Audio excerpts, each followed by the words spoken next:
Atenção! Começa agora uma teleaula de História do Ensino Médio. Você vai assistir a teleaula de número 14. Bons estudos!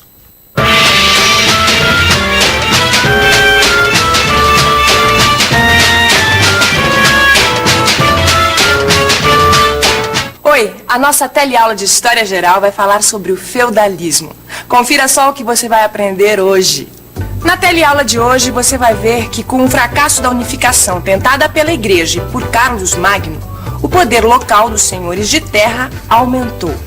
As populações estavam arruinadas e tinham medo dos ataques de outros povos. A economia ficou limitada às atividades no campo. Durante 300 anos, a Europa esteve dividida em centenas de pequenos estados independentes, os feudos. Foi a época dos mundos fechados.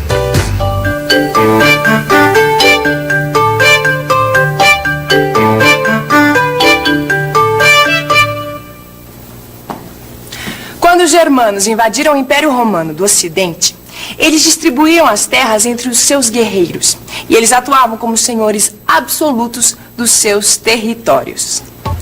Após a morte de Carlos Magno, os reis se mostraram incapazes de defender os seus súditos. Os senhores das terras organizavam a defesa de suas propriedades por conta própria. A Europa conheceu um novo estilo de vida. As cidades foram abandonadas e o único bem que interessava era a terra. A figura do rei continuava existindo, mas na prática a autoridade do rei ficava limitada aos seus domínios particulares. Pouco a pouco, perdeu-se a noção de Estado. A autoridade era exercida pelos donos de propriedades. Eles ofereciam proteção aos mais pobres em troca de terras e impostos. Quem pedia a proteção do senhor feudal se transformava no seu vassalo. O vínculo entre o vassalo e o senhor feudal acontecia numa cerimônia chamada de homenagem.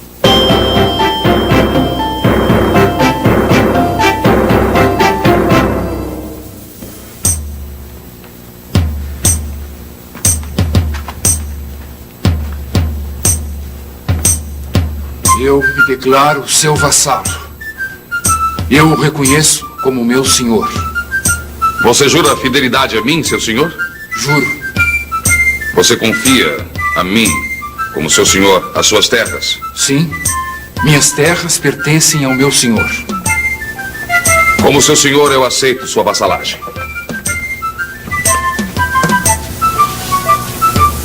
E lhe prometo proteção.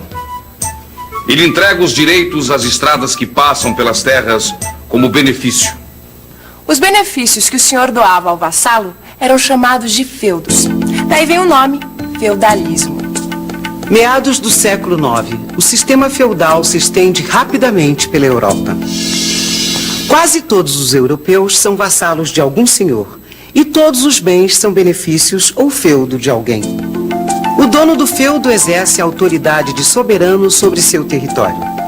É ele quem cunha a moeda usada em suas terras. O dono do feudo tem um exército próprio. Ele não depende de rei nenhum para declarar guerra contra outros feudos. O senhor feudal administra a justiça e cobra os impostos. A servidão era outra face do feudalismo. Os servos do senhor feudal eram praticamente escravos. Eles trabalhavam duro, principalmente no campo, para manter os privilégios dos senhores que viviam nos castelos. E além dos camponeses que estavam presos à terra, havia também os vilões.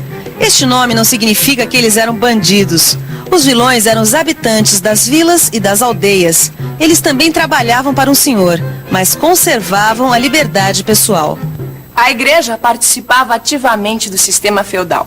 Os mosteiros e as igrejas se transformaram em unidades de produção agrícola.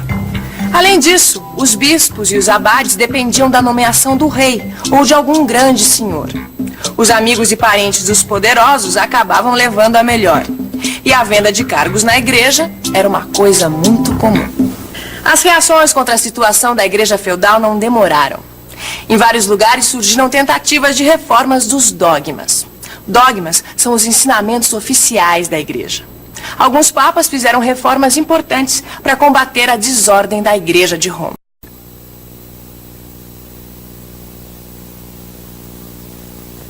A reforma começada pelos papas acabou chegando nos mosteiros. Este lugar que eu estou aqui é um mosteiro. Na Europa feudal, esses lugares eram os únicos centros de cultura que existiam. Nos mosteiros, os manuscritos e as obras da antiguidade clássica eram preservados e copiados pelos monges. Mas os mosteiros ficavam em lugares isolados e, conforme as cidades cresciam, aumentava a necessidade de novos centros de cultura. Foi assim que surgiram as primeiras universidades na Europa, que no começo eram ligadas à igreja. Isso acontecia porque a igreja era a grande detentora do saber. E desde que o homem é homem, saber é poder. A Igreja Católica foi o maior poder organizado da Idade Média. Naquela época, a disputa política entre a Igreja e os imperadores durou séculos, principalmente no caso do Sacro Império Romano Germânico. Ano 910 da Era Cristã. Um duque é eleito pelos senhores feudais para ocupar o trono da Germânia. Esse foi o início do Sacro Império. O reino germânico até então estava dividido em muitos estados independentes. Agora, com a criação do Sacro Império Romano-Germânico, a Igreja tenta unificar a Europa. A Igreja sente que seus poderes estão comprometidos por causa da constante intervenção dos senhores feudais. O Papa Nicolau II faz uma reforma que desafia o poder imperial. Novas reformas vão se sucedendo. A Igreja tenta restaurar a autoridade do Papa sobre os reis e príncipes cristãos. O momento de maior tensão no conflito entre Igreja e Império acontece quando o Papa Gregório VII excomunga o imperador Henrique IV, retirando-lhe o título que havia recebido de suas próprias mãos. A solução dos conflitos entre a Igreja e o Império acontece finalmente com a Concordata de Worms. Segundo esse acordo, o Papa e o Imperador reconhecem a independência de cada um. Uma vez resolvidos os conflitos entre a Igreja e o Império, os papas se tornaram chefes absolutos dos cristãos europeus e se voltaram para assuntos internacionais. A Palestina, local de nascimento e morte de Cristo, estava na mão dos turcos seljúcidas. E o papado organizou uma campanha para libertar o Santo Sepulcro, o túmulo de Cristo, que estava na mão dos hereges. Herege é a pessoa que professa uma doutrina contrária à fé da Igreja. E foi assim que começaram as cruzadas.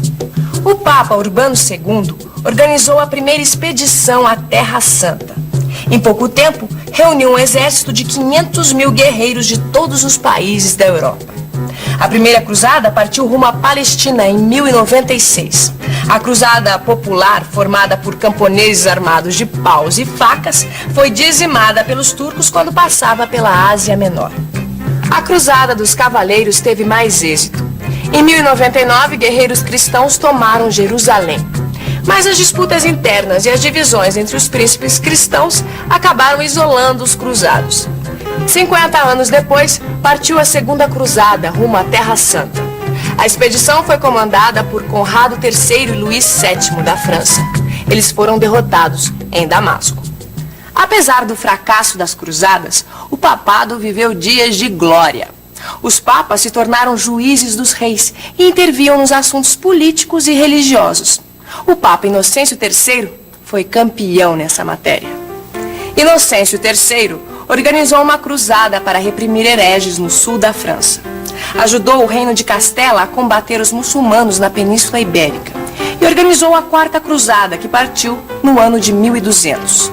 Os cruzados conquistaram a cidade de Bizâncio, destronaram o imperador bizantino e estabeleceram um reino latino.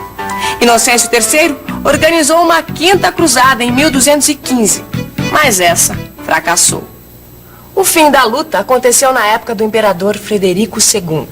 Ele tentou unificar os seus domínios e, para isso, teve que enfrentar o Papa, que era o protetor das cidades do norte da Itália.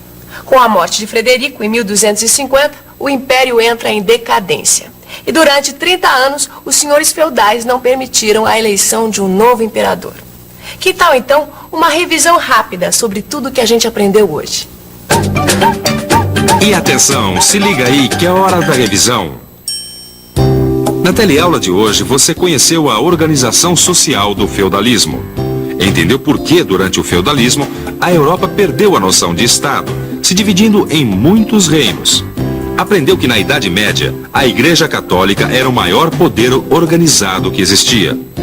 E as cruzadas foram expedições militares organizadas pelos papas para conquistar a Terra Santa, a Palestina. Na próxima teleaula você vai ver o que aconteceu na Europa depois das cruzadas. Até lá!